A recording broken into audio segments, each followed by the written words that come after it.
come on through. Gotta get dressed, gotta go downstairs.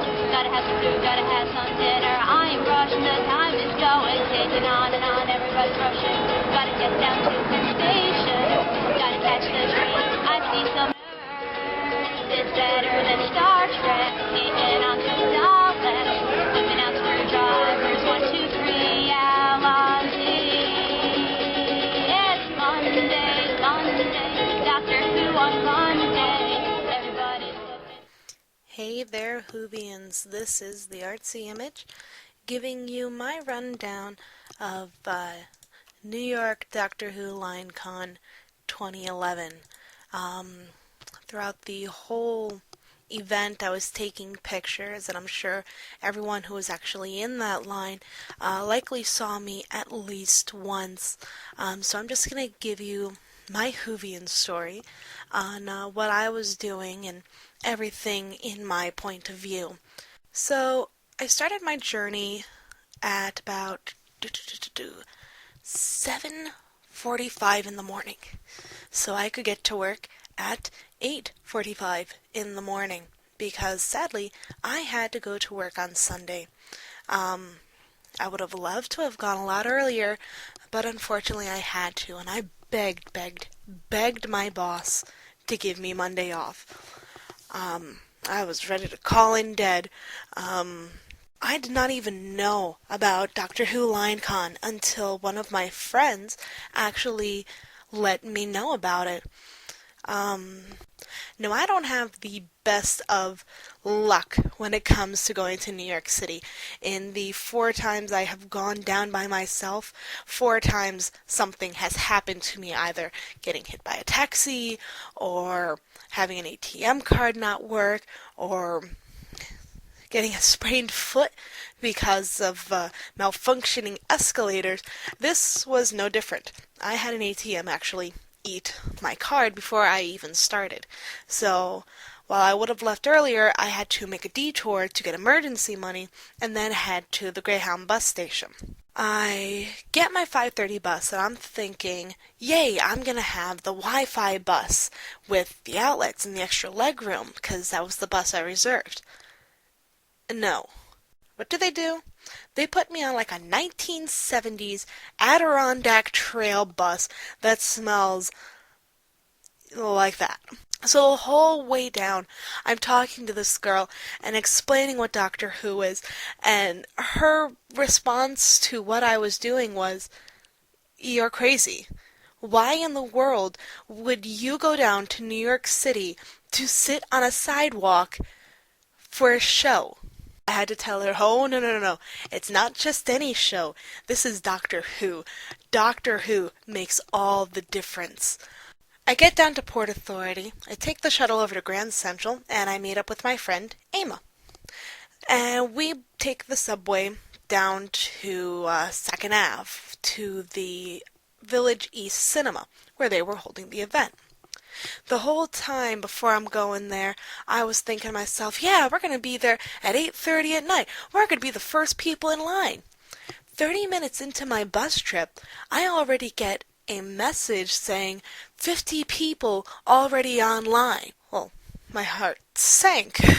I get to the line, and it's not really actually all that many people. We were number 33 and number 34.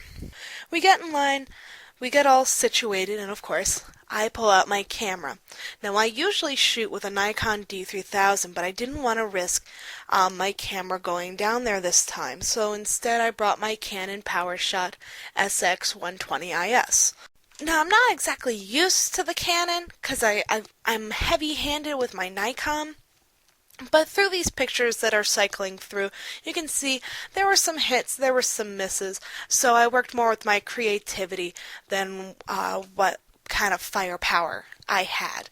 And all of the cosplayers there were so amazing.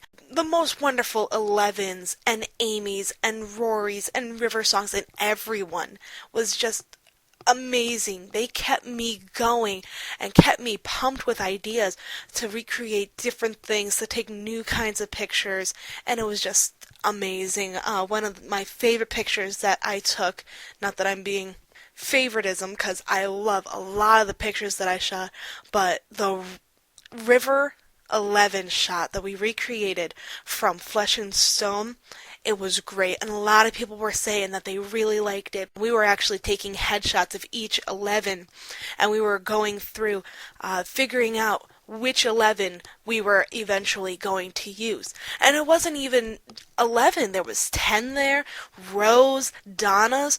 Well, but one of the best stories we had was just after we got there. And I was talking to the people at the front of the line, and all of a sudden, a woman just walks up with K9. And we're freaking out. We're going, K9! Yeah, you're here for the line, right? No? What do you mean? What line is this? Turns out Dr. Sketchy decided to have a Doctor Who night. And I was like, oh my gosh, can I please take pictures with your K9? We've got 10s in here. It'll be so great. So we got some really cool pictures with K9 and 10, and she just had us adopt her K9. So all night we had a duct tape K9. And as you can see from the pictures, he looks really awesome. My 11 Amy pictures, the very first ones, I was still experimenting with the camera, and the moment I flipped off the flash, I realized I had winners, because the way that the lighting where we were was, it just gave the whole tone that season 6 now has, that kind of like greenish kind of tone.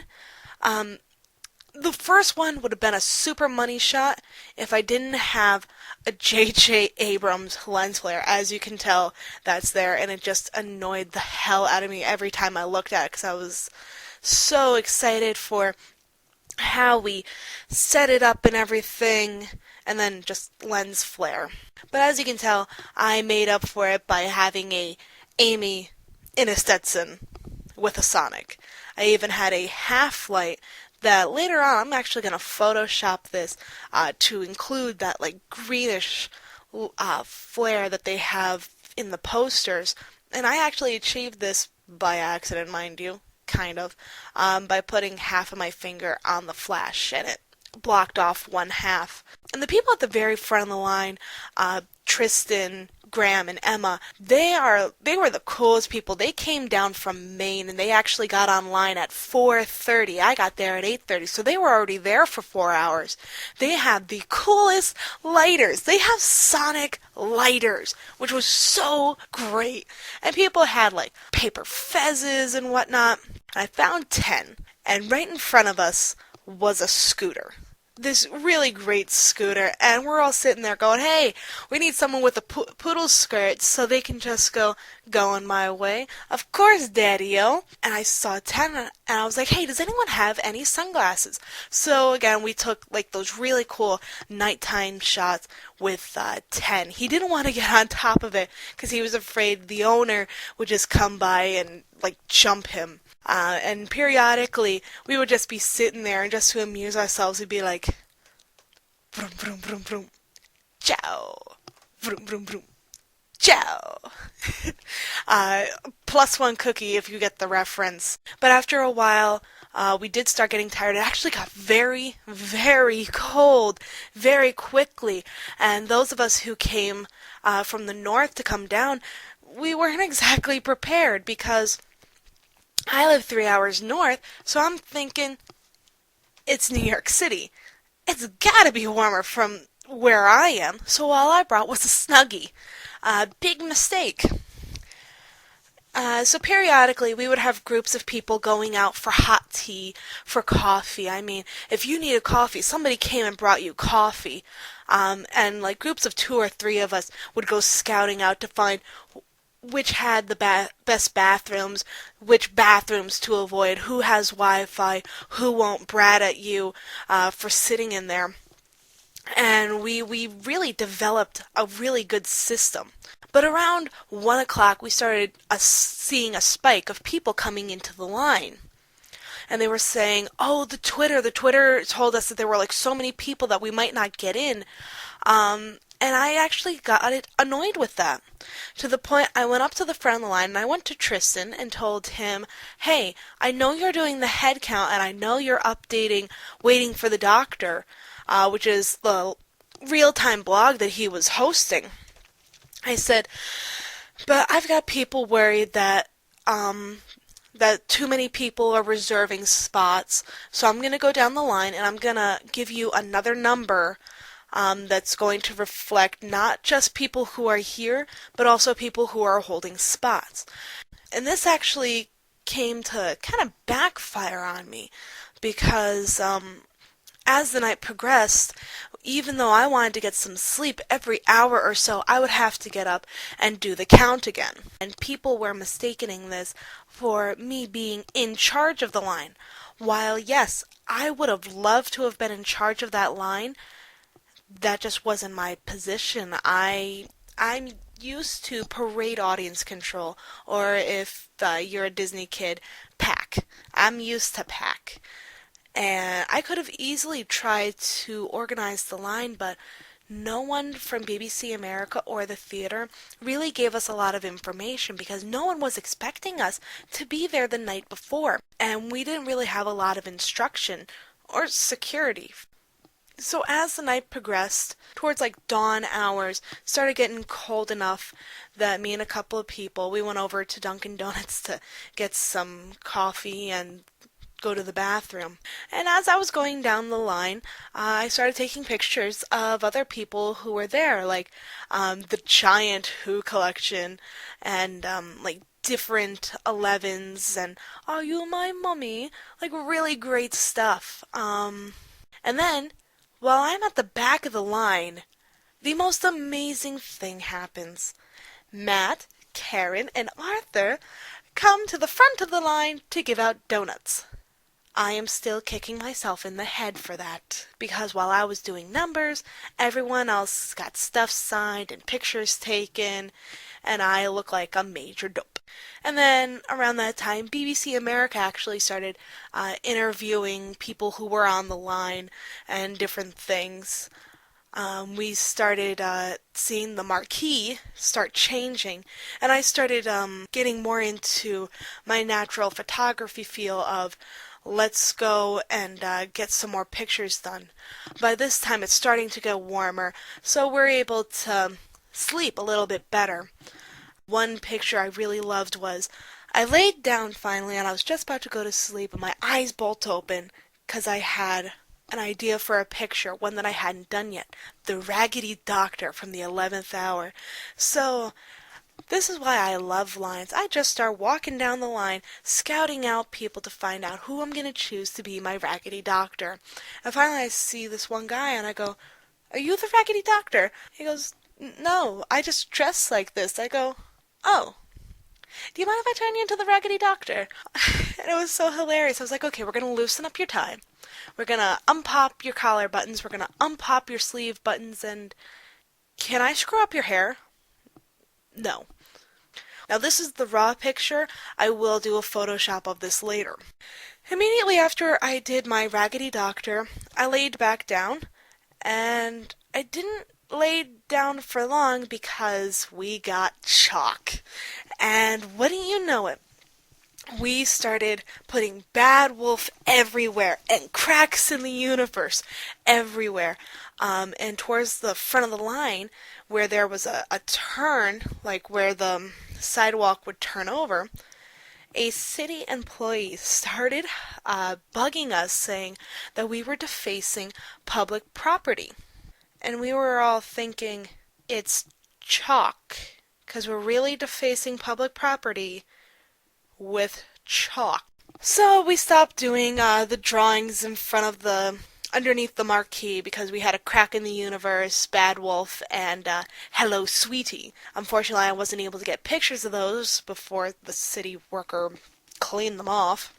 But we were all giggling, going, I hope he doesn't go down the road, because everywhere down the road was different Bad Wolves and cracks and Hello Sweetie, and it started exploding into even more things. It was on dumpsters, on cardboard boxes.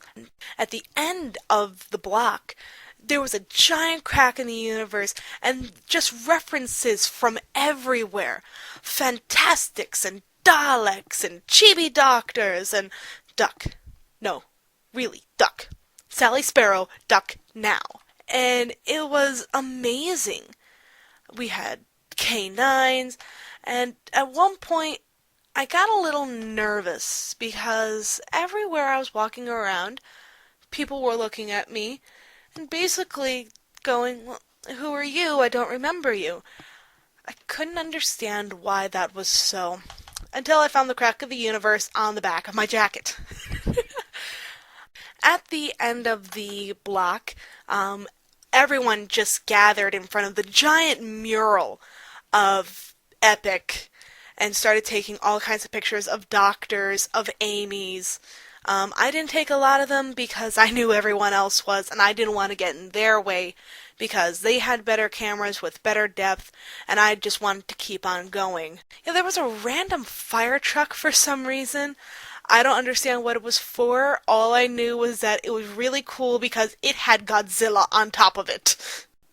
We actually had to get rid of one of our chalk drawings for the safety of everyone in our line, because someone drew, I'm not going to show it to you, someone drew a weeping angel, and someone said, don't blink. We had to actually start smudging it out because we started getting freaked out because that which holds the image of an angel is an angel, so I'm not showing it to you.